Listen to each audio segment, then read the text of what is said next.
सप्तविंशः सर्ग 27वां सर्ग। वानर सेना के प्रधान युद्धपतियों का परिचय 807। सारण ने कहा, राक्षसराज, आप वानर सेना का निरीक्षण कर रहे हैं, इसलिए मैं आपको उन युद्धपतियों का परिचय दे रहा हूँ जो रघुनाथ जी के लिए पराक्रम करने को उद्यत हैं और अपने प्राणों का मोह नहीं रखते हैं। 1। इधर यह हर नाम का वानर है। भयंकर कर्म करने वाले इस वानर की लंबी पूंछ पर लाल, पीले, भूरे और सफेद रंग के 3.5 हाथ बड़े बड़े चिकने रोए हैं। ये इधर उधर फैले हुए रोम उठे होने के कारण सूर्य की किरणों के समान चमक रहे हैं तथा चलते समय भूमि पर लौटते रहते हैं। इसके पीछे वानर राज के किंकर रूप सैकड़ों और हजारों युद्धपति उपस्थित हो वृक्ष उठाए सहसा लंका पर आक्रमण करने के लिए चले आ रहे हैं। 2-4-1/2। उधर नील महामेघ और अंजन के समान काले रंग के जिन रीछों को आप खड़े देख रहे हैं, वे युद्ध में सच्चा पराक्रम प्रकट करने वाले हैं। समुद्र के दूसरे तट पर स्थित हुए बालुका कणों के समान इनकी गणना नहीं की जा सकती, इसीलिए पृथक पृथक नाम लेकर इनके विषय में कुछ बताना संभव नहीं है। ये सब पर्वतों, विभिन्न देशों और नदियों के तटों पर रहते हैं। राजन, ये अत्यंत भयंकर स्वभाव वाले रीछ आप पर चढ़े आ रहे हैं। इनके बीच में इनका राजा खड़ा है, जिसकी आंखें बड़ी भयानक और जो दूसरों के देखने में भी बड़ा भयंकर जान पड़ता है। वह काले मेघों से घिरे हुए इंद्र की भांति चारों ओर से इन रीछों द्वारा घिरा हुआ है। इसका नाम धूम्र है। ये समस्त रीछों का राजा और युद्धपति है। ये रीछराज धूम्र पर्वत श्रेष्ठ ऋक्ष्वा पर रहता और नर्मदा का जल पीता है। 5-9। इस धूम्र के छोटे भाई जाम्बवान हैं, जो महान युद्धपतियों के भी युद्धपति हैं। देखिए ये कैसे पर्वताकार दिखाई देते हैं। ये रूप में तो अपने भाई के समान ही हैं, किंतु पराक्रम में उससे भी बढ़कर हैं। इनका स्वभाव शांत है। ये बड़े भाई तथा गुरुजनों की आज्ञा के अधीन रहते हैं और उनकी सेवा करते हैं। युद्ध के अवसरों पर इनका रोष और अमर्ष बहुत बढ़ जाता है। 10-11। इन बुद्धिमान जाम्बवाने देवासुर संग्राम में इंद्र की बहुत बड़ी सहायता की थी और उनसे इन्हें बहुत से वर भी प्राप्त हुए थे। 12। इनके बहुत से सैनिक विचरते हैं, जिनके बल पराक्रम की कोई सीमा नहीं है। इन सबके शरीर बड़ी बड़ी रोमावलियों से भरे हुए हैं। ये राक्षसों और पिशाचों के समान क्रूर हैं और बड़े बड़े पर्वत शिखरों पर चढ़कर वहां से महान मेघों के समान विशाल एवं विस्तृत शिलाखंड शत्रुओं पर छोड़ते हैं। इन्हें मृत्यु से कभी भय नहीं होता। 13-14। जो खेल में ही कभी उछलता और कभी खड़ा होता है, वहां खड़े हुए सब वानर जिसकी ओर आश्चर्यपूर्वक देखते हैं, जो युद्धपतियों का भी सरदार है और रोष से भरा दिखाई देता है, ये दंभ नाम से प्रसिद्ध युद्धपति है। इसके पास बहुत बड़ी सेना है। राजन, यह वानरराज दंभ अपनी सेना द्वारा ही सहस्राक्ष इंद्र की उपासना करता है। उनकी सहायता के लिए सेनाएं भेजता रहता है। 15-16। जो चलते समय 1 योजन दूर खड़े हुए पर्वत को भी अपने पार्श्व भाग से छू लेता है और 1 योजन ऊंचे की वस्तु तक अपने शरीर से ही पहुंचकर उसे ग्रहण कर लेता है। चौपायों में जिससे बड़ा रूप कहीं नहीं है, वो वानर सनादन नाम से विख्यात है। उसे वानरों का पितामह कहा जाता है। उस बुद्धिमान वानर ने किसी समय इंद्र को अपने साथ युद्ध का अवसर दिया था, किंतु वो उनसे परास्त नहीं हुआ था। वही यह युद्धपतियों का भी सरदार है। 17-19।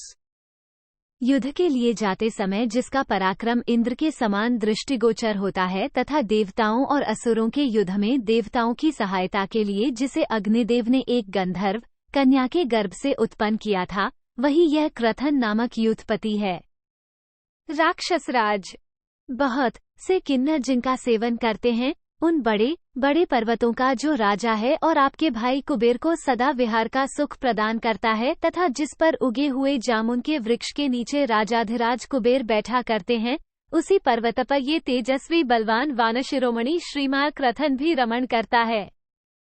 ये युद्ध में कभी अपनी प्रशंसा नहीं करता और 10 अरब वानरों से घिरा रहता है। ये भी अपनी सेना के द्वारा लंका को रौंद डालने का हौसला रखता है। 20-24। जो हाथियों और वानरों के पुराने वैर का स्मरण करके गज युद्धपतियों को भयभीत करता हुआ गंगा के किनारे विचरा करता है।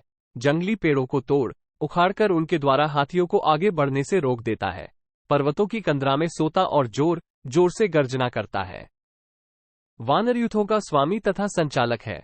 वानरों की सेना में जिसे प्रमुख वीर माना जाता है, जो गंगा तट पर विद्यमान उशीरबीज नामक पर्वत तथा गिरिश्रेष्ठ मंदराचल का आश्रय लेकर रहता एवं रमण करता है, और जो वानरों में उसी प्रकार श्रेष्ठ स्थान रखता है जैसे स्वर्ग के देवताओं में साक्षात इंद्र। वही ये दुर्जय वीर प्रमाथी नामक यूथपति है। इसके साथ बल और पराक्रम पर गर्व रखकर गर्जना करने वाले 10 करोड़ वानर रहते हैं, जो अपने बाहुबल से सुशोभित होते हैं। ये प्रमाथी इन सभी महात्मा वानरों का नेता है। वायु के वेग से उठे हुए मेघ की भांति जिस वानर की ओर आप बारंबार देख रहे हैं, जिससे संबंध रखने वाले वेगशाली वानरों की सेना भी रोष से भरी दिखाई देती है, तथा जिसकी सेना द्वारा उड़ाई गई धूमिल रंग की बहुत बड़ी धूलि राशि वायु से सब ओर फैलकर जिसके निकट गिर रही है, वही यह प्रमाथी नामक वीर है। 25-31 आधा। हनुमान जी के पिता वानरराज केसरी ने शमसादन नामक राक्षस को, जो हाथी का रूप धारण करके आया था, मार डाला था। इसी से पूर्व काल में हाथियों से वानरों का वैर बंध गया था। ये काले मोह वाले लंगूर जाति के वानर हैं। इनमें महान बल है। इन भयंकर वानरों की संख्या 1 करोड़ है। महाराज, जिसने सेतु बांधने में सहायता की है, उस लंगूर जाति के गवाक्ष नामक यूथपति को चारों ओर से घेरकर ये वानर चल रहे हैं और लंकों को बलपूर्वक कुचल डालने के लिए जोर जोर से गर्जना करते हैं। 32-33 आधा।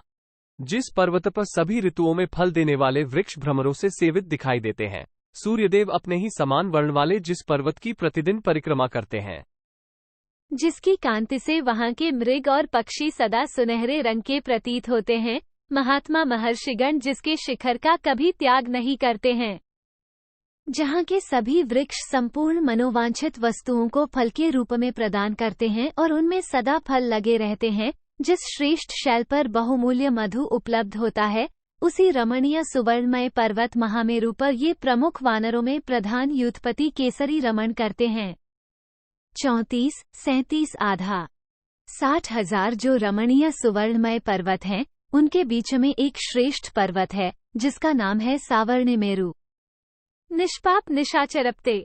जैसे राक्षसों में आप श्रेष्ठ हैं, उसी प्रकार पर्वतों में वह सावर्णिमेरु उत्तम है। 38-1/2। वहां जो पर्वत का अंतिम शिखर है, उस पर कपिल, भूरे, श्वेत, लाल मोह वाले और मधु के समान पिंगल वर्ण वाले वानर निवास करते हैं, जिनके दांत बड़े तीखे हैं और नख ही उनके आयुध हैं। वे सब सिंह के समान 4 दांतों वाले, व्याघ्र के समान दुर्जय, अग्नि के समान तेजस्वी और प्रज्वलित मुख वाले विषधर सर्प के समान क्रोधी होते हैं। उनकी पूंछ बहुत बड़ी ऊपर को उठी हुई और सुंदर होती है। वे मतवाले हाथी के समान पराक्रमी, महान पर्वत के समान ऊंचे और सुदृढ़ शरीर वाले तथा महान मेघ के समान गंभीर गर्जना करने वाले हैं।